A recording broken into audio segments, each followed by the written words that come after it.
አላህ ውስጣችንን ጽድት ያደርግልን። ስለዚህ ለተዋዱዕ ከሚረዳን ውስጥ ኺታምህን መፍራት፣ በዛ አላህ እንዳይፈትንህ መጠንቀቅ፣ አንዳንዴ ደግሞ ወርደህ አውጥተህ ክስክስ ቀልብህን ማድረግ፣ ማንነትህን መረዳት ነው። ይህን እንግዲህ በዳዕዋ ቋንቋ ወይም በአህለ ስሉክ በቀልብን በሚያጸዱ ሰዎች ቋንቋ ተኽሊያ ይባላል፣ ማጽዳት ይባላል። ከዚህ በኋላ ምን አለው? ተሕሊያ እንለዋለን፣ ማስዋብ። ሽቶ ልብስ ሳይታጠብ እንቀባለን። መጀመሪያ ልብሱ ንጹህ ልብስ ከለበስነ በኋላ ሽቶ እናረጋለን። ከሽቶ በፊት ልብስ መታጠብ አለበት። አሁን ምሰጣችሁ እሱ ነው። የኩራት ተቃራኒ ምን ይባላል? ምንድነው የምንለው? ድምፅ አልተሰማኝም። መተናነስ በአረበኛ ምን እንለዋለን?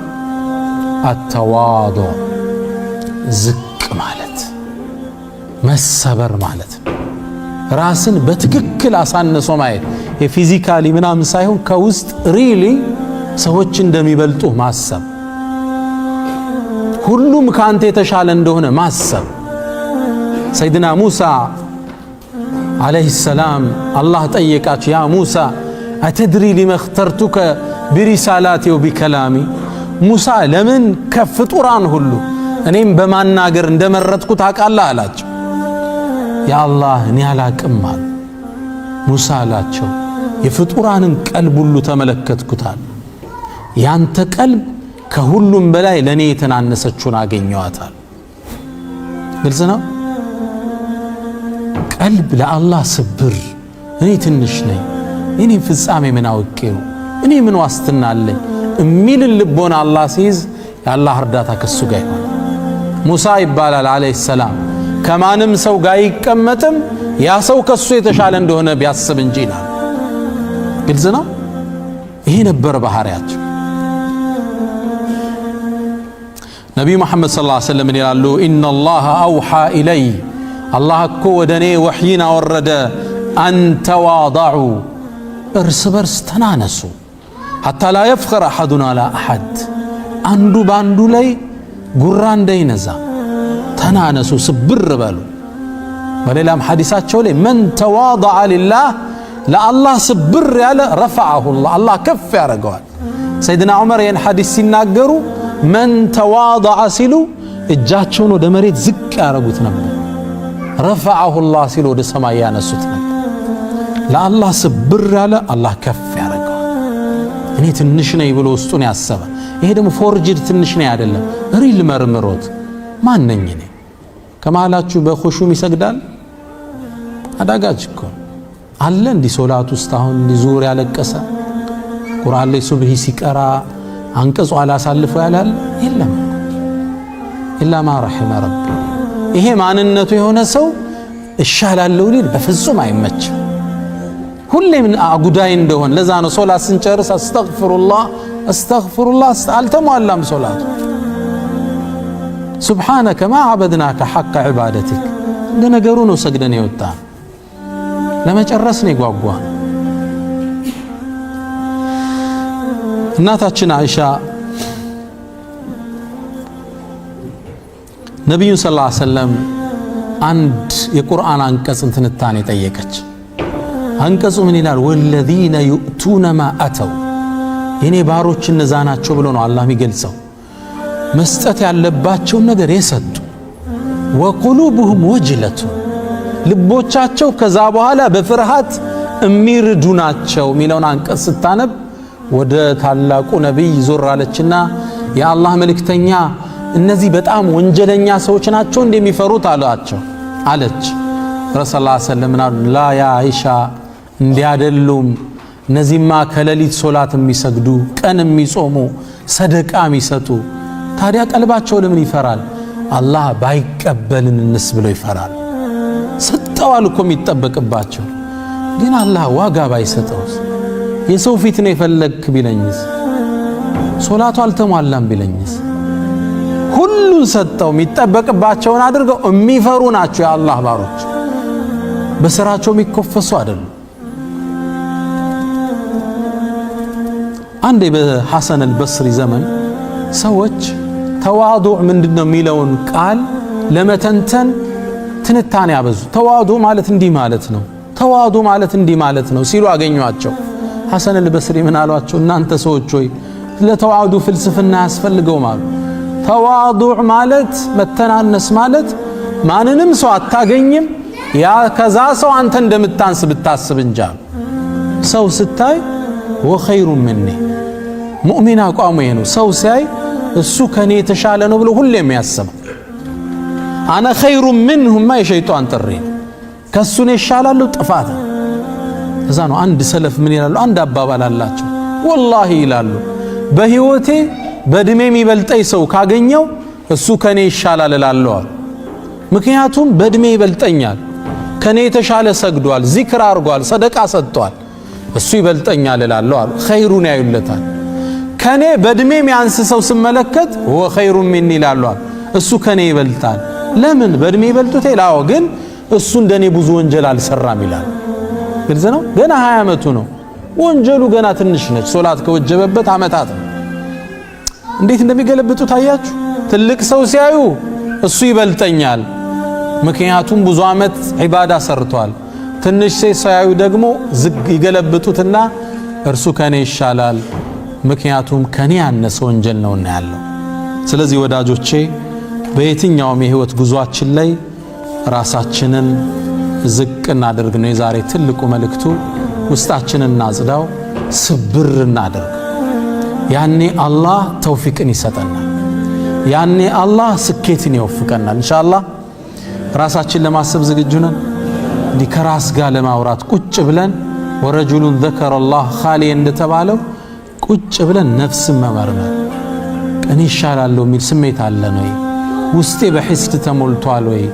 በሂቅድ ተሞልቷል ወይ? የዲን መኮፈስ ውስጥ ያለ ነው? እኔ ናጂያ ነኝ፣ እኔ የተሻልኩት የሚል ስሜት አለ ነው? የኢብኑ ተይሚያን ንግግር ታሪክ ማጠቃለያ ያላርግላችሁ። ኢብኑ ተይሚያ ረሂመሁላህ በጣም የሚታወቁበት ፈትዋ እንኳን ሲከብዳቸው ትልቅ ዓሊም ናቸው። ኢብኑ ተይሚያ በዚህ ዘመን ሁለት ሰው ከተለያየ ባክ ካለ ኢብኑ ተይሚያ ካልከው ጸጥ ይላል። የዚህን ያህል አላህ ሰው ልቦናው ግዝፈት ሰጥቷቸዋል። ኢብኑ ተይሚያ ፈትዋ ሲጠፋቸው ይላሉ ከ1000 ጊዜ በላይ እስትግፋር አረጋለሁ ይላሉ። አላህን ያ ረብ ክፈትልኝ፣ ምን አቃለሁ። የአካባቢው ማህበረሰብ የጣላቸው የድሮ መስጂዶች አሉ ማይሰገድባቸው። እዛ መስጂድ ይሄዱና ራሳቸውን አፈሩ ላይ ጥለው ያ ሙዓሊመ አደም ዓልምኒ ይሉ ነበር። ወያ ሙፈሂመ ሱለይማን ፈሂምኒ፣ አንተ ሱለይማንን ግንዛቤ የሰጠው ጌታ ወይ ግንዛቤ ስጠኝ፣ አደምን ያስተማርከው ጌታ ወይ እውቀትን ስጠኝ። ተደፍተው ለአላህ እንዲህ ስብር ይፈልጋል። ዓሊም ነኝ ታዋቂ ነኝ አይደል? ስብር ኢብኑል ቀይም ምን ይላል? በህይወታቸው መጨረሻ ላይ አንዲት ደብዳቤ ላኩልኝ ይላል። አንድ ኪታቡ ላይ ደብዳቤዋን አስቀምጧታል። እኔ ይላሉ ኢብኑ ተይሚያ አነ ላ ሸይ፣ እኔ እኮ ምንም አይደለው። እንግዲህ እሳቸው ማለት በዘመናቸው ታዋቂ ገጣሚዎች ስለ እርሳቸው ያልገጠሙት የለም።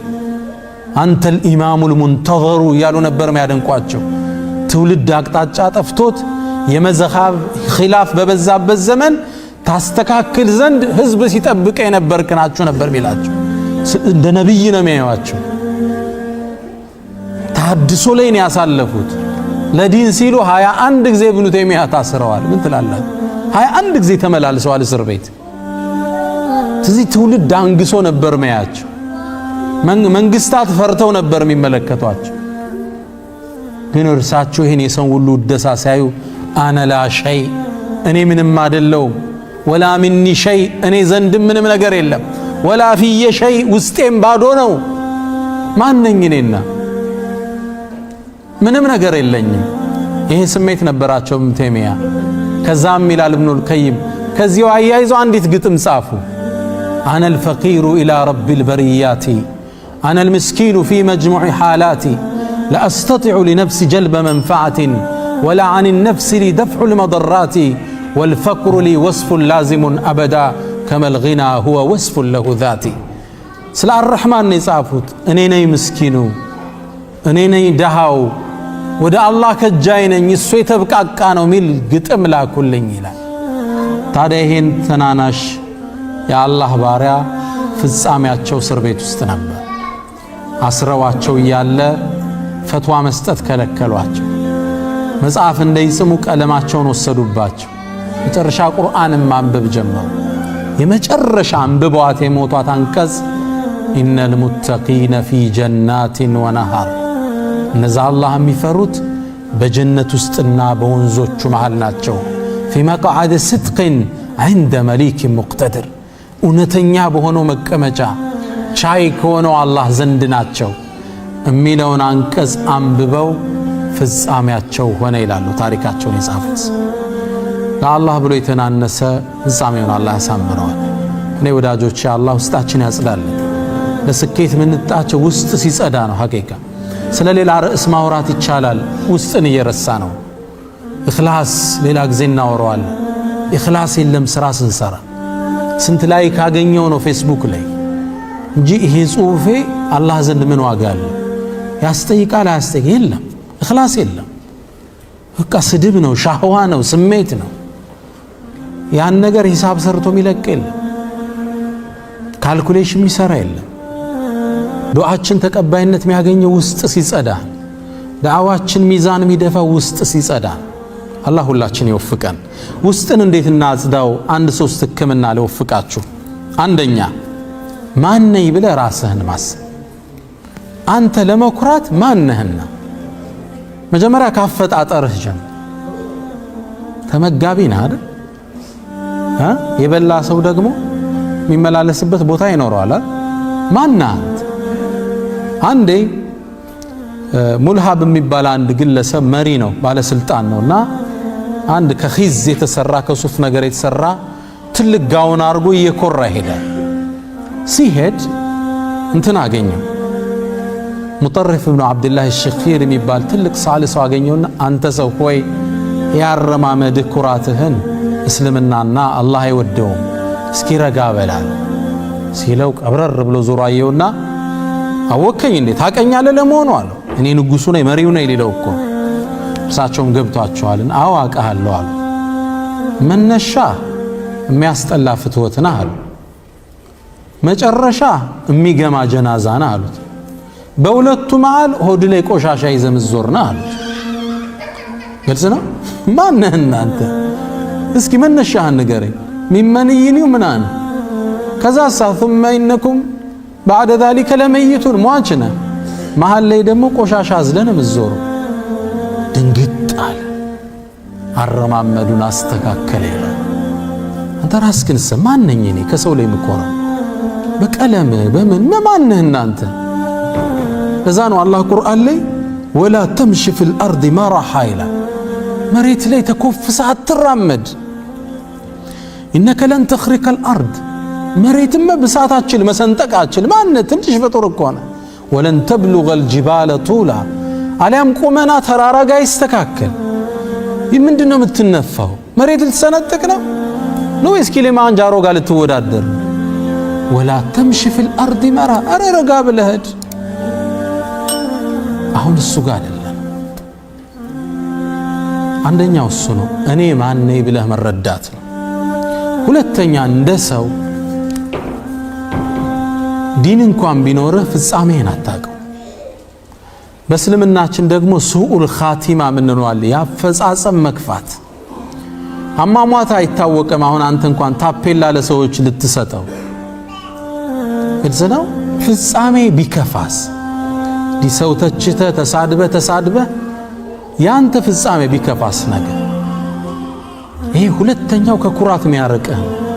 እኔ አንድ ልጆች አውቃለሁ፣ የተወሰኑ ወጣቶች ገና በወጣትነታቸው ኤጅ ላይ ጀማዓት ተክፊር ገቡ። ተውሂድ አጥብቀው ወደዛ አሉ እና ተውሂድ የሚቀራውን ሁሉ ካፊር ብለው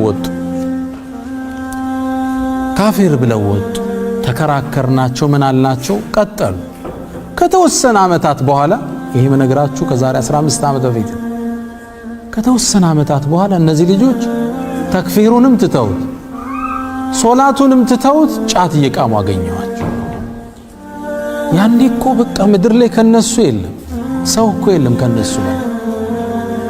አንዳንዴ እንደ ሰው እንዳትኮራ በዲንህ እንኳን የሚያረግ ይህን የፍጻሜ ምን ይታወቃል። ብዙ ታሪክ አሉ ብነግራችሁ የሚያስደነግጡ በእስልምና ያለፉ ሶስተኛው ሌላው ላይ እንዳትኮራ ሌላው እንዳታሽሟጥብ ያረግህ አንተ በሰዎች ላይ የምታሾፈውን ነገር አላህ አንተን ቢፈትንስ በዛ ጉዳይ ምን ዋስትና አለ? አንድ ሼኽ ነበሩ ቁርአን ተፍሲር ካቀሩኝ ውስጥ እና በሰው ላይ በማሾፍ ላይ ተጠንቀቅ ብለው ልጅ እያለሁ ነው የመከሩኝ ከ10 ምናምን ዓመት በፊት። አንዴ አሉ መስጂድ ውስጥ ጋር በጣም ጠንካራ ናቸው ዒባዳ ላይ ሱና ላይ ተውሂድ ላይ ጥብቅ ናቸውና አንዴ መስጂድ ገባው አሉ ልሰግድ ስል ከጎኔ አንድ ሰው ሊሰግድ ቆሟል እና አላሁ አክበር ብለህ ነው የምትገባው። ንያ በቀልብ ነው ሶላት ላይ ጾም ላይ ነው በድምጽ ወይም ሐጅ ላይ ነው የምትነያው። ከዛ ይንተባተባ ነይቱ ኡሰሊ ዙር 40 ረካ ምናምን ይሉታል በቀልብ የሚባለውን ሰው ባፉ ይለዋል። ይሄን ይደጋግመዋልና ተክቢራ ማለት አልቻለም። አሰለቸኛ አሁንም ልልስል እሱም ይላሉ በቃሉ ረበሸኝ። አንተ ይሄን ነገርህን ተውና ተክቢራ አርገህ ግባ አልኩታ። ድንግጥ አለና አላሁ አክበር ብሎ ገባ። በጣም ተበሳጨቼ ቤቴ ገባ። አይደርስ የለም መግሪብ አዛን አለ። ሶላት ልሰግድ መስጂድ ተክቢራ ልልብል ማለት አልቻልኩም። እንደዛ ሰውዬ መደጋገም ጀመረ። እንዴት ልበል ተክቢራ አላርጋ እንደገና ወደ አላህ ተዋድቄ አልቅሼ ጌታዬ ቅር በለይ ብዬ አፌን ፈተው አላህ አንተ ሰዎች ላይ የምትተቻቸው ነገር ትዳሩ ስኬታማ አይደለም ስትል በሆነ ነገሩ ስታሾፍ አላህ በዛ አንተን ቢፈትንስ ዋስትና አለ የለም። እዛ ነው ከኩራት ሙእሚን ይጠበቃል። በሰው ከማሽሟጠጥ ይርቃል። ሰዎች ጠመው ሲያዩ በፍቅር ነው የሚያቸው። እንዴት ልሳባቸው ነው እንዴት ይምጡ እንጂ የሆነ እንኳን ገደል ገባልኝ ليس من اخلاق المسلم። አራተኛው ኩራት ሲሰማ ነፍስን መሬት አውርደህ ልኳን ማሳየት ይጠበቅብሃል።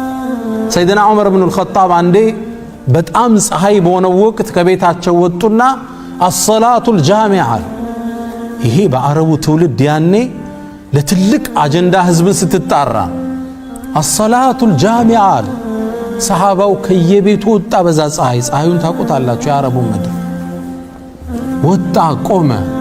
እንደ ቆመ ምን መልእክት ሊያስተላልፉ ነው? ጦርነት ሊያውጁ ይሆን?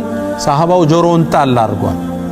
እኔ እኮ አሉ አሁን ኸሊፋ ከመሆኔ በፊት የሙስሊሙ ዓለም መሪ ከመሆኔ በፊት ሳንቲሞች እየተሰጡኝ ለነገሌ ቤተሰቦች ፍየል ጠብቅ ነበር አሉ። ይችን ተናገሩና ተመልሰው ቤታቸው ገቡ። ሰው ተበተነ። ሰይድና ዓሊ ተከተሏቸው። የአሚር አልሙእሚኒን ምንድነው ያረከው? ራስን አዋርደህ እኮ ነው የተመለስከው አሏቸው። አዎ ያ ዓሊ ያሉት ቤት ቁጭ ብዬ ሳንሰላስል ነፍሴ ኩራት ተሰማት። ዑመር አሁን እኮ የሀገር መሪ ሆንክ፣ የኡማው አስተዳዳሪ ሆንክ፣ ምድር በእጅህ ገባች። ሩምና ፋርስ እኮ ይፈሩሃል። ማን አለ ካንተ የበለጠ አለችኛ። ወጥቼ ህዝብ ፊት ላዋርዳት ፈለኳል። አየኸው እንዴት እንደሚሰብሯት ክስክስ አምጥተው ቀድ አፍላሃ መን ዘካሃ ማለት እኮ ስኬታማውን ያጸዳት ሰው እንዲህ ስትወጣ ሰፍሮም ይጥላል። ኢማም አልሻዕራዊ በዘመኑ ያለፉ በተፍሲራቸው ታቋቸዋላችሁ። ስለሳቸው አንድ ታሪክ አንድ ዓሊም ሲናገር ሰማው። ህዝብ በጣም ይወዳቸው ነበር። በተለይ እርሳቸው ወፍድ የሚሏቸው የራሳቸው ጀማዓ አለ። አንዴ ከመስጂድ ተፍሲር አቅርተው መሰለኝ ሲወጡ መኪና ውስጥ ሩጠው ገቡባቸው። ሰው ይወዳቸው ነበርና መኪናውን ማግኘት ስላልቻለ መኪናውን ከበቡና መኪናውን አነሱባቸው ከፍቅራቸው የተነሳ። ከዛ ሰውን ወጣው ሰላም ብለው ተሰናብተው ትንሽ እንደወሰድኳቸው ይላል ሾፌራቸው የሆነ መስጂድ አካባቢ አቁመኝ አሉኝ። ቆሙ፣ ወረዱ፣ ሽንት ቤት ገቡና ዘገዩብኝ። ምንድነው ብዬ ስመለስ ሽንት ቤቱን ያጸዱታል። ግራ ገባኝ። ያ ሼኽ አሁን በዚህ ፀሐይ ወርደ የምን ሽንት ቤት ጽዳት ነው? ተወኛል። አሁን እኮ እነዛ ሰዎች መኪናዬን ሲያነሷት ልቤ ጥሩ ስሜት አልተሰማትም አሉ። ልሰብራት ፈለኩ። ተራም ሆኖ ግልጽ ነው። ሰው የሚያደንቅ ምን ነው? ላይን እኮ ቆሻሻ የሚያውቀው አላህ ነው ውስጥ። ሰለፎች እንዲህ ነበሩ።